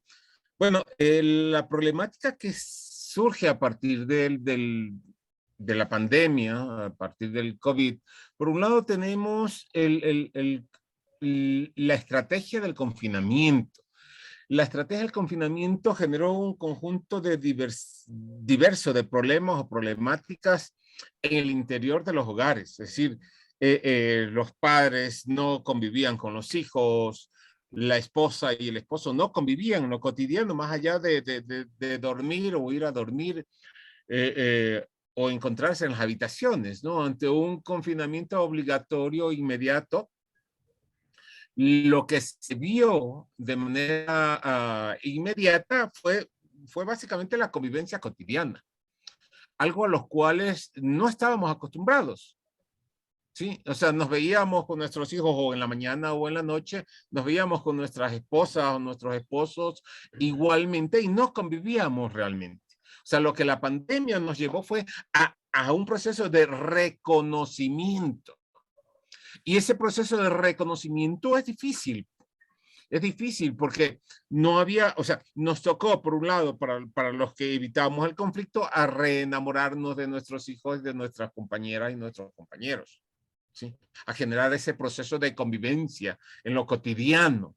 Porque si bien, o sea, trabajamos 8 horas al día y pasamos 4 horas al día fuera de la casa en transportarnos o ir hacia el trabajo, eso quiere decir que tendríamos, y 8 horas que dormíamos, generalmente la convivencia en el hogar entre los miembros del núcleo familiar no es más allá de 2 a 4 horas.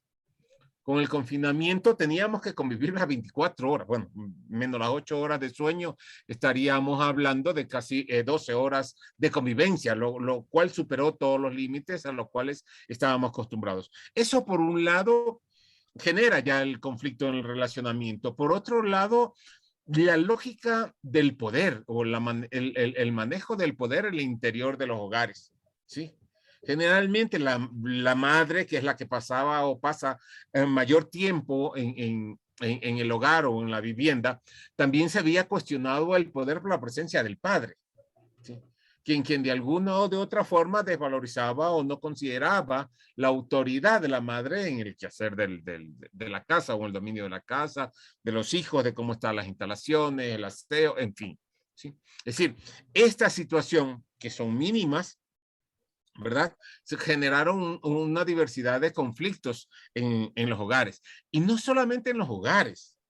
El confinamiento también dejó por otro lado apartadas y solas la sociedad, ¿sí? Por eso es que termina el confinamiento y tenemos nosotros una exacerbación de la violencia como nunca antes se había visto en este país, ¿sí? O sea, de los crímenes de dos a 3 al mes, tenemos ahora hasta 20 a 30 al mes. ¿Sí? Algo que no había sucedido antes.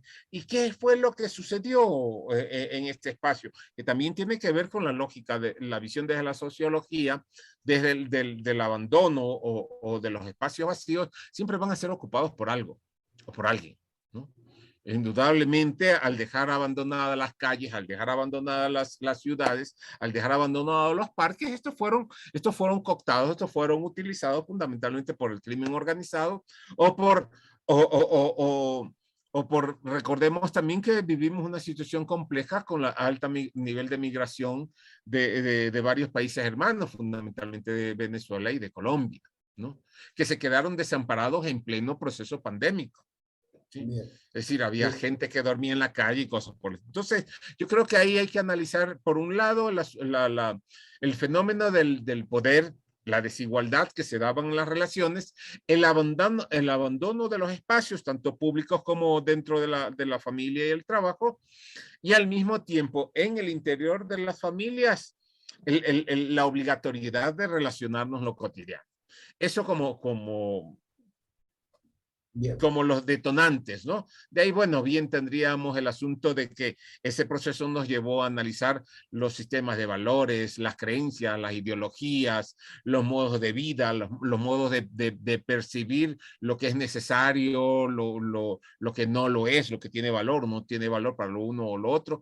Todos estos factores fueron generando indudablemente un cúmulo de conflictos que fueron estallando a niveles en algunos casos de violencia, ¿no? Y en otros simplemente como una relación conflictiva que aumentó indudablemente en nuestro caso. Por ejemplo, los divorcios y las separaciones también se crecieron exponencialmente, ¿no? Bien. Gracias, Walter. Ciertamente cuando quedó cerrada la posibilidad de lo que te decía hoy temprano de la mirada de von Brenbrenner, cuando el exosistema se cierra, el microsistema queda absolutamente atosigado y tiene que o encontrar nuevas formas cibernéticas de cambio o termina en una crisis, en un estallido, ¿no? Así que comparto tu mirada y creo que es una nueva reflexión post-pandémica para los mediadores. Mario José Díaz y Elena Echeverría quieren hacer algunas preguntas. Vamos a darle primero la palabra a Mario. Mario, te escuchamos. Sí, ¿me escuchan bien ahí? Perfectamente, Mario, adelante.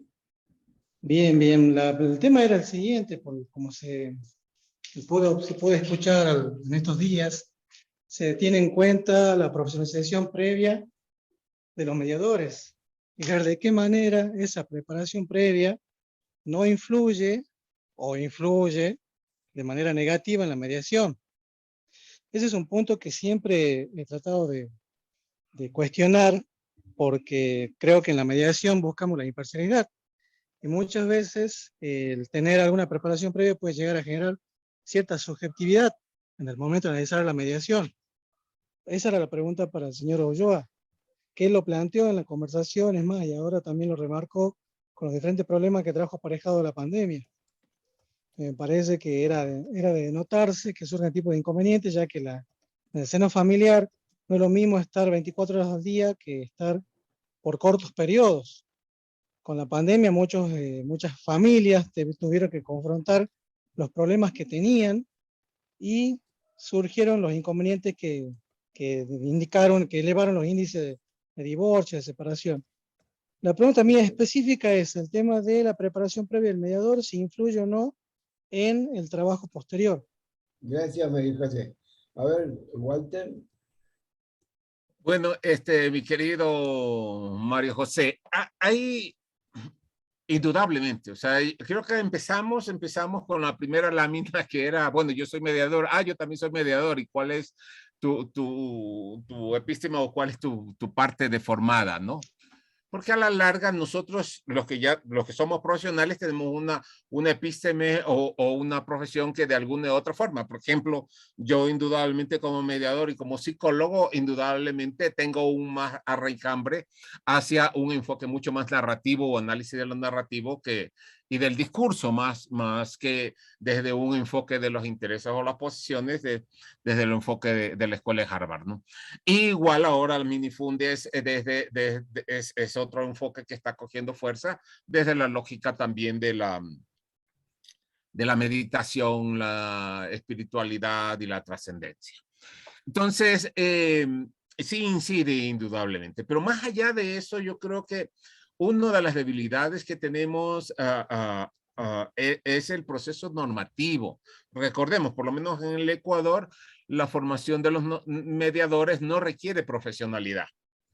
Es decir, con que sea un bachiller, puede hacer las horas que define la ley, las prácticas o las observaciones que define la ley y puede obtener la certificación de mediador.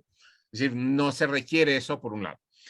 Y estoy de acuerdo, o sea, no creo que para ser mediador tengas que tener una maestría. Bueno, ese es un problema que hay que analizarlo desde la ley y también desde la profesionalidad. Por ejemplo, aquí es indistintamente, en nuestro país se califica la judicatura, indistintamente que hayas sido certificado como mediador con las 80 horas o como hayas hecho una maestría de 2 o de 4 años. ¿Me explico? Es decir, lo mismo. O sea, si vas a un concurso, no es que tienes más méritos por ser magíster en mediación, ¿sí? Tienes la misma valoración, por decirlo así. Entonces, esas inequidades hay que reflexionarlas. El asunto también, cómo generamos la mediación. Hablamos de las diversas, que es otra lámina que ya no alcanzamos a ver, de las diversas tipologías de la mediación. Hablamos de la mediación educativa. Y es una falacia porque no existe educación educativa. No existe en la norma nuestra solamente reconoce la mediación y solamente la mediación de manera general, que lamentablemente se centra mucho más en el ámbito económico o comercial, aunque claro, hay diversidad, pero no hay especialidad. Y la otra que reconoce nuestra norma es la mediación comunitaria, por lo menos en un par de artículos, ¿sí? De ahí no hay más. Pero tenemos la diversidad de gamas en el ámbito de espacios para la mediación. Entonces, hay que ir trabajando también en ello. O sea, ¿cómo logramos hacer efectivamente efectiva la mediación educativa, ¿no? O sea, formamos jóvenes, niños, adolescentes y jóvenes para trabajar mediación en el ámbito educativo, en la escuela o en el colegio, con sus compañeros y con los docentes. Pero finalmente el director o el rector dice, no, aquí no se hace nada de eso. O sea, yo soy el que decido, yo soy la autoridad. Porque no hay una norma atrás que respalde a esos jóvenes que están generando o intentando generar una cultura de paz. Sí, eso es lo que hay que ir trabajando. Por un lado, con respecto a lo formativo, sí. Yo creo que sí incide indudablemente la formación, la epísteme que tengamos atrás como profesionales, pero eso no tiene que ser una limitante. Eso hay que tenerlo claro. Lo otro, la normatividad es importante y hay que dar un fuerte. Si bien hablamos de que la ley nuestra es de arbitraje y mediación, yo siempre desde que salió esa ley he sido un cuestionador, porque para mí esa es una ley más bien de arbitraje que de mediación. O sea, si revisamos los articulados de mediación, no tenemos más de 4 o 6 artículos que inciden sobre la mediación y ahí el resto de artículos es arbitraje. Entonces, y arbitraje comercial. O sea, eso hay que reformarlo y hay que considerarlo. Y lo otro, en el proceso formativo, lo que habíamos hecho, hay que crear una epísteme de la mediación. Yo creo que también es otra cosa que a veces con los colegas siempre terminamos discutiendo y no llegamos a acuerdo todavía a nivel internacional, ¿no? Yo creo que la mediación no puede perder la objetividad. ¿Sí? Eso no puede estar en juego. O sea, eso es parte de nuestro quehacer o de la esencia misma de nuestro ser. Lo que yo cuestiono y lo que sí tenemos que reflexionar es sobre nuestra neutralidad. Yo no puedo generar un proceso de mediación cuando veo que una de las partes tiene el as sobre la manga o tiene el poder. ¿Sí? ¿Me explico? O sea, es lo mismo que hacemos cuando trabajamos en las juntas de protección de derechos. El Código de la Niñez creó estas instancias que son las juntas de protección de derechos.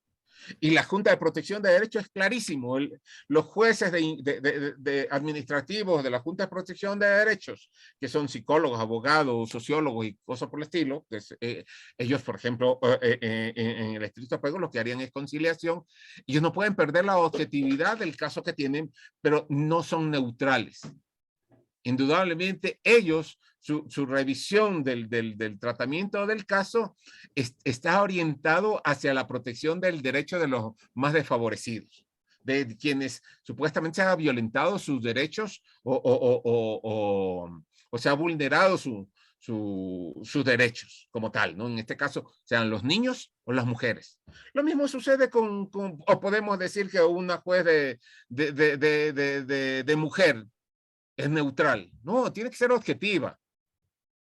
Pero indudablemente ella ya tiene una visión particular sobre esa persona que está en indefensión. Y son cosas que tenemos que discutir todavía, ¿no? O sea, no hay una definición concreta, cerrada, que diga, esto de aquí es así, la neutralidad. Si llegas a violentar la neutralidad, indudablemente ya no puede ser mediador. No. Todavía nos toca discutir esa lógica de los principios que nos llevan a la cotidiana de nuestro trabajo. Quizás sería interesante recordar aquella mirada de Maturana de la objetividad entre paréntesis, ¿no? Pero tendríamos que tener una larga charla al respecto. Así es, mi querido Antonio. Está Elena Echeverría, que te quiere hacer una preguntita y le vamos a pedir que sea muy breve, pues nos quedan 4 minutitos. Bueno, muchas felicidades, Antonio, a todos los disertantes. Bueno, mi pregunta va para Freddy. Realmente es interesante cuando él conversa de la epistemología. Considero que todas las narrativas con referencia a los procesos alternativos en los países de América Latina han sido ricos.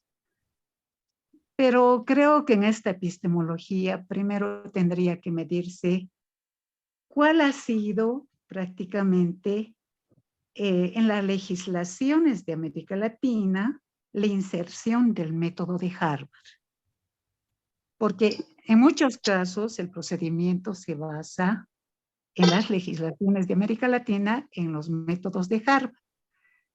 No he escuchado a ninguno de los exponentes conversar o hablar sobre las teorías de Amartya Sen, que rescata y prácticamente es el todopoderoso del desarrollo humano y centra al ser humano dentro de su plena libertad.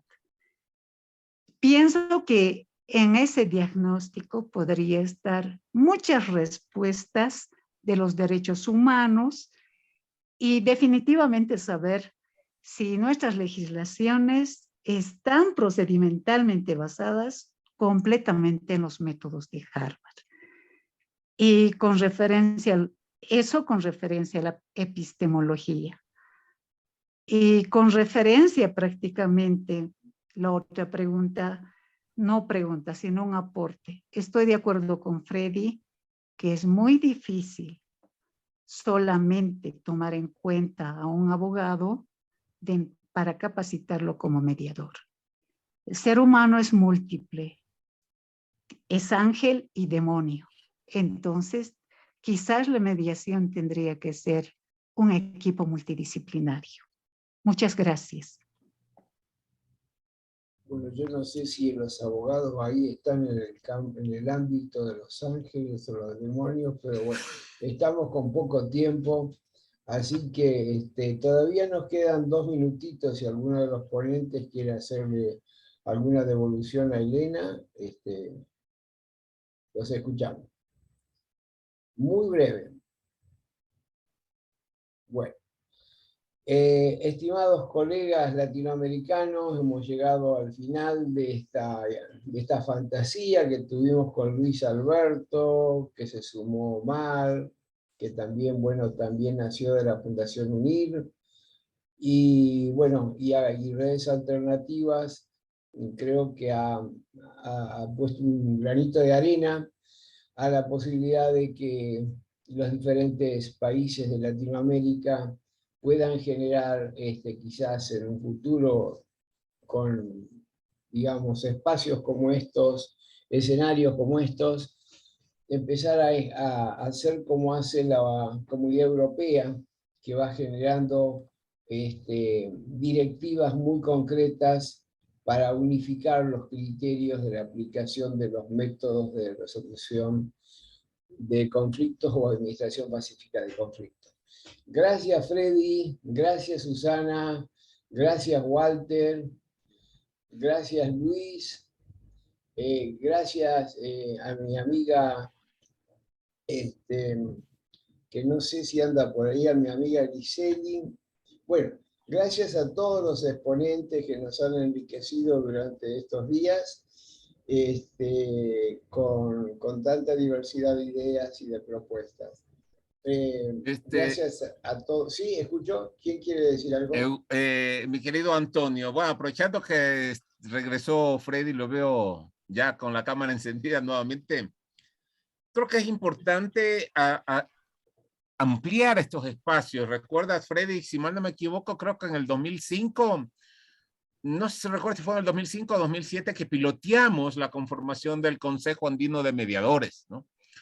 Lamentablemente, bueno, funcionamos un año por diversas problemáticas e intereses particulares de los miembros en la región, no se pudo avanzar, pero fue un proyecto bastante interesante y hay que ir caminando a eso, ¿no? Yo creo que es lo que mantiene a la Comunidad Europea con directrices claras o lineamientos claros con respecto al quehacer de la mediación, ¿no? Y es lo que nos ha ido llevando o ha ido llevando al desarrollo de la mediación como una de las estrategias de resolución de conflictos mucho más, bueno, más que populares, mucho más claras, ¿no? Mucho más claras que el arbitraje, mucho más claras que la conciliación en esos ámbitos. Y comparto igualmente con Elena Echeverría la necesidad de revisar. O sea, bueno, no hemos hablado de las escuelas, no ha sido un taller o un encuentro para discutir las escuelas, pero lo que planteaba Elena me parece bastante interesante, ¿no? Conversemos, ¿no? O sea, de algunos trabajos, tesis que he revisado, bueno, pues hemos identificado más de 30 escuelas de mediación, ¿no? O sea, en América Latina, ¿no? O sea, con particularidades que es tiempo de irlas unificando, o sea, ya las escuelas clásicas de Harvard y la narrativa de Koff y la transformativa ya, o sea, han sido superadas por las realidades y las prácticas y las prácticas locales, ¿no? Que yo creo que es lo que tenemos que irnos enriqueciendo si vamos a ir revisando escuelas para irnos enriqueciendo de los unos y de los otros, ¿no? Bueno, en Redes Alternativas deja abierto esta iniciativa, Walter, para que comencemos quizás con los que estamos acá ya trabajando en estas 3 jornadas, el pensar la unificación de las ideas para hacer propuestas a nivel continental. Muchísimas gracias, Walter, muchísimas gracias a todos, muchas gracias, Luis, gracias. Hola, Cha, ¿qué decís, Cristian? ¿Cómo te va? Gracias a todos los que han asistido a estas jornadas y nos estamos viendo. Van a quedar las 3 jornadas colocadas en las redes para que las puedan volver a escuchar y analizar. Y seguramente vamos a convocar a los ponentes para hacer una puesta en común de lo que hemos vivido y las posibilidades de generar nuevas proyecciones y esta idea de unificar escuelas y propuestas en el marco de la administración pacífica del conflicto. Muchas gracias a todos.